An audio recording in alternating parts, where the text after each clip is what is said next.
History is a tapestry of branching threads. Pluck but one, and the whole cloth shudders. So it is with the matter of Prince Jacaerys Velaryon, called Jace, firstborn son to Princess Rhaenyra Targaryen, Queen of the Seven Kingdoms in all but crown. At the hour our tale begins.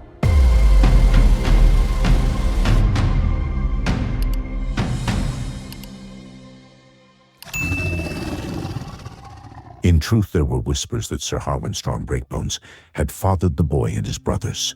Yet blood will ever cling to the name that rears it, and for Jace, that name was Velaryon, in spirit. Silver-haired and violet-eyed, but not wholly of frame. He was meant for Vermax, a hatchling green as spring mint, who cracked shell the day the babe first laughed. But dragons, like the gods, have their own designs. South of Dragonstone brooded Vermithor, the Bronze Fury. 70 years of growth, and last ridden by King Jaehaerys the Conciliator, Prince Jace's great-grandsire. Riderless, he lay among steaming vents of the Dragonmont, scale plates dulled, claws as long as ploughshares, flames smelling of molten bronze. Stable hands swore that when the wind blew westerly, Vermithor rumbled a half-remembered king's command. Yet none dared approach. Too old, they said. Too proud. Too perilous. But prophecy may wear the face of chance. It happened in the year 129 after conquest, on the Feast of the Maiden, when Prince Jace, 12 years old and bold beyond his seasons, crept from bed for mischief and wandered the mount alone. Down volcanic tunnels he went, torch sputtering. Fumaroles hissed like serpents. Walls glistened with black dragon glass. And there, in a cavern vast as the Red Keep's throne room, rose Vermithor. A breath that whispered like the thunder of old Velaryon came from the beast, as if to say, Jaehaerys. One lidless eye opened, gold shot with green patina, fixing upon a boy familiar, but no Jaehaerys. Jace should have fled. Instead he knelt, small as a prayer in the dark. He spoke the ancient words his grandsire King Jaehaerys had taught him. Jacaerys druta, cobrili Vermithor. Be still, Bronze Fury, and know thy rider. A boom-like summer storm issued from Vermithor's chest. The cavern shook, sparks fell like red snow. Then the dragon lowered his monstrous head. Hot breath washed over the prince. When Jace placed a trembling palm upon a bronze pinecone scale, the pact was forged, boy and behemoth, heart to molten heart. Thus, with that single touch, the dance of the dragons was rewritten. Princess Rhaenyra felt the earthquake atop her chamber tower and rushed to the parapet. Up the smoky night sky sprang Vermithor, wings spanning half the moon. Dragonstone's garrison cried out in awe. Even Ser Velaryon, long indifferent to his putative son, wept at the sight. Whether for pride or startled fear, the singers never agree. Word went swiftly to King Jaehaerys in King's Landing. The old king, bones brittle, eyes clouded, yet laughed until tears glimmered in his beard. The Bronze Fury bowed to my grandson? Then truly the blood of old Valyria runs hotter than I dared hope. But not all took joy. Queen Alicent and her green court paled. For years her eldest Prince Aegon had ridden the heavy sunfire. A fine dragon but half Vermithor size. Power in Westeros is measured from wingtip to wingtip. Now, Jacaerys overshadowed them all but Vhagar. And ancient Vhagar, though deadlier, was bound to Prince Aemond, yet Aemond himself was bound by grievance rather than duty. An omen. Grand Maester Orwyle muttered to Alicent, of a war too terrible to name. She named it all the same in private. The dragons will dance. The court at King's Landing soon witnessed the prince's first royal entrance. Trumpets blared, hundreds jostled along the Street of the Sisters. Above them descended Vermithor, brazen wings thundering like brazen drums, stirring cloaks and setting banners snapping. Not since Balerion the Black Dread winged over Old Town had the small folk quaked so. Jace dismounted in armor chased with Valyrian silver. Kneeling before his grandsire, he pledged knighthood's oath, and the realm noted well that even Lord Corlys Velaryon, the sea snake, inclined his head lower than before.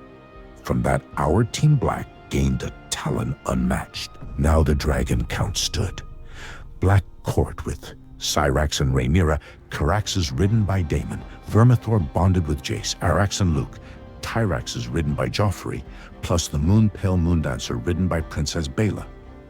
Green Cordwith, Vhagar and Prince Aemond, Sunfire bonded with Prince Aegon, Dreamfire ridden by Princess Helaena, Tessarion and Daeron, Morgul and Shrikos for the babes.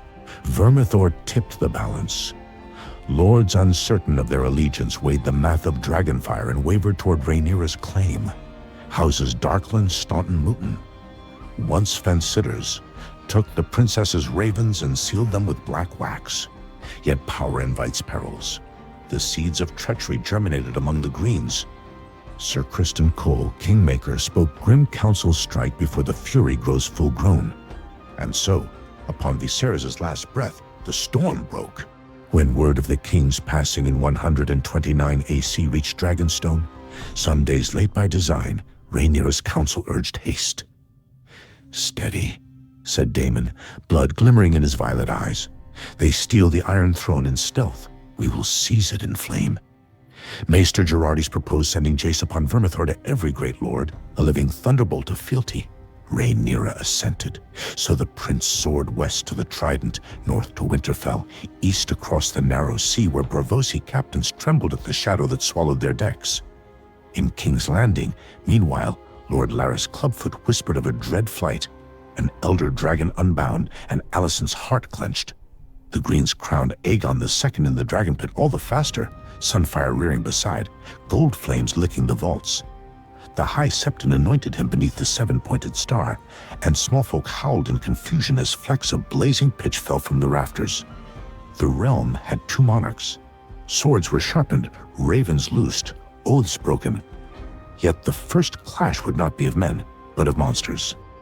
In the true history, Rook's Rest proved calamity for Team Black. Rhaenys Targaryen upon Meleys perished when Sunfire and Vhagar fell upon her. But in this forked skein, events embroider themselves anew. Lord Staunton, loyal to Rhaenyra, still raised her banner. Sir Criston Cole marched with 4,000 and Prince Aegon himself. Prince Aemond had counseled caution, fearful of the Bronze Fury, yet Cole craved swift show of force. Rhaenyra answered not with her own dragon, but with her son. Jace, just turned 13, begged leave to ride to Rook's Rest. Let the realm see that the Queen's heir does not hide behind a mother's skirts. Vermithor's roar shook Dragonstone's cliffs as they departed. Rhaenyra watched, a hand upon her belly. Pregnant anew and fearful, but even queens must trust the fates. The battle began at dawn's blush. From black-tide pine woods poured Cole's infantry. Staunton's archers answered from the battlements. By midday the castle's roofs burned. Cole signaled skyward. A dazzling streak of gold and rose. Sunfire spiraled downward with Aegon, intent to burn the gates. But the Bronze Fury was waiting. Witnesses speak of a terrible shriek as Vermithor rose from behind Rook's Rest, wings scattering soot and cinders. Boy and dragon fell upon Sunfire with the suddenness of hammer on anvil. Bronze talons tore golden scale. Sunfire's beautiful reflectance ran red. Prince Aegon tried to bank away, but Vermithor bit down upon Sunfire's neck, jaws locking like a bear trap. Aemond on Vhagar swooped from cloud, screaming for vengeance, but the sky grew crowded, for Princess Rhaenys had come unheralded, crimson Meleys beneath. 2-on-2 they clashed in the heavens, Vhagar against Meleys, Vermithor against Sunfire, dragons wheeling, knights and footmen gaping. It is written that the sounds were less cries than collapsing mountains. When Meleys darted beneath Vhagar's belly, ripping membrane, Aemond lost rein for a heartbeat. Enough for Rhaenys to wheel aside. In that breath Vermithor and Jace ended the Golden Dragon. A gout of bronze hot flame blinded Sunfire, the Fury's tail smashed wing joints, and both beasts smashed earthward. Sunfire crumpled atop Prince Aegon, 1,000 stone weight. Smoke choked the field. Aegon II would be found hours later, bones broken, skin bubbled, alive but screaming. Sunfire's wings would never mend. The Greens had lost their king in all but name. The rest of their army broke like reeds. And Prince Jacaerys? He alighted at Rook's Rest's courtyard, helm dented, Vermithor's scales dripping molten gold. Rhaenys clasped him with tears. The small folk hailed him Bronze Prince. Lords henceforth whispered that no force alive could withstand the Queen's heir. So did victory plant the seeds of fiercer war. Prince Aemond assumed regency for his splintered brother, hatred aforged inside him. He and Vhagar harried crownlands town by town, scorching fields so thoroughly that blackened husks of trees were called Aemond's teeth. Alongside rode Ser Cole, tireless. For every castle that bent the knee to Rhaenyra, the Greens set 3 aflame. Yet momentum remained black. House Tully came over after Vermithor shadowed Riverrun's battlements. Lord Grover's whiskers singed to ash when the dragon exhaled over the moat. Lord Stark rallied Winterwolves. Baratheon of Storm's End grew hesitant after Aemon's earlier insult to his daughters. And with Aegon bedridden beneath Maester Gerardis' leeches, whispers called Jace the truest dragon of the age. Something else shifted, the dragon seeds. In truth, many common born of Velaryon blood lingered on Driftmark, bastards said to carry fire in their veins. When Rhaenyra later called for seeds to claim riderless dragons, Vermithor was already bound. Hugh Hammer still answered, though, taming Old Cannibal and Ulf the White mounted Silverwing. But their ambitions met firmer steel, and they could not look upon the Bronze Prince without remembering Sunfire's corpse. Rebellion in the Black Camp, so ruinous in true history, smoldered but never caught. Jace dined with Hammer, gifted him a silver inlaid warhammer for the armule and the crown. Flattery and fear kept the hayseed lordlings leashed. Still the war ground on, sister fighting brother, cousin slaying cousin. The council urged a decisive stroke. Jace, nigh 15 and impatient, proposed a bold plan. He and Vermithor would meet Vhagar high above the God's Eye Lake, luring Aemon from hiding while Daemon on Caraxes rose from below. 2 titans against 1. Daemon agreed. They met on a chill morn, waters of the God's Eye still as obsidian. Caraxes' first sword, scarlet coils writhed around torn clouds. Vhagar answered, colossal wings thumping like war drums. When Vermithor erupted from far horizon, bronze catching dawn, the sky seemed filled with nothing but dragons. 3 lords of fire took to the air. The air itself burned. Maester's ink is a poor substitute for what transpired. Yet I speak plain. Jace's valor equaled any king's. Vermithor's jaws locked upon Vhagar's shoulder. Flames washed Caraxes' scarred belly. Then fate, that glutton, took its due. Aemon drove Vhagar into a death dive, talons raking Vermithor's throat. Bronze fury lost height, blood and ichor spilling. Jace leaned low, whispering words in high Valyrian. Let go, Vermithor. Let go. But Vermithor would not yield prey. They plummeted together, 2 dragons locked like lovers. Caraxes followed, Daemon shrieking a curse. Some say the lake rose in a column of steam 100 feet high. Fisherfolk of Harrenhal swore the water boiled for hours. When the fury settled, Caraxes dragged himself ashore, neck half shorn and Daemon gone lost within Vhagar's burning throat. Of Vermithor and Vhagar, only charred bones surfaced weeks later, fused together like blackened coral. Prince Jacaerys' body was never found. Some septons claimed the Bronze Prince lived still in watery caverns. History grants few happy endings. News of the God's Eye reached Dragonstone on raven wings heavy as anvils. The queen fell into labor 3 moons early. Her child Visenya was born twisted, scales upon her back, and perished within the hour. Rhaenyra's grief turned to iron, sharpened by Daemon's death as well. No more mercy, she swore. King's Landing would burn or bend. In this alternate reality, we see the story shift because of Vermithor.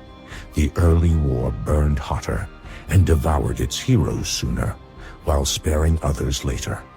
Entire houses were exterminated in reprisals that never occurred in the first dance. Riverland's harvests failed 3 years running, choked by ash rather than lances. And never again did a true dragon exceed Vermithor's size in Westeros, for Cannibal and Silverwing fell at Tumbleton, and Balyrion's great skull remained only a memory in the Red Keep. Had Jace kept Vermax, a dragon sleek and swift, yet half the Fury's size, the war may have limped, not galloped to ruin. Aegon might have ruled longer. Rhaenyra's flight to the capital could have succeeded, or perhaps none of it matters, and the 7 carved the same gravestones upon different roads.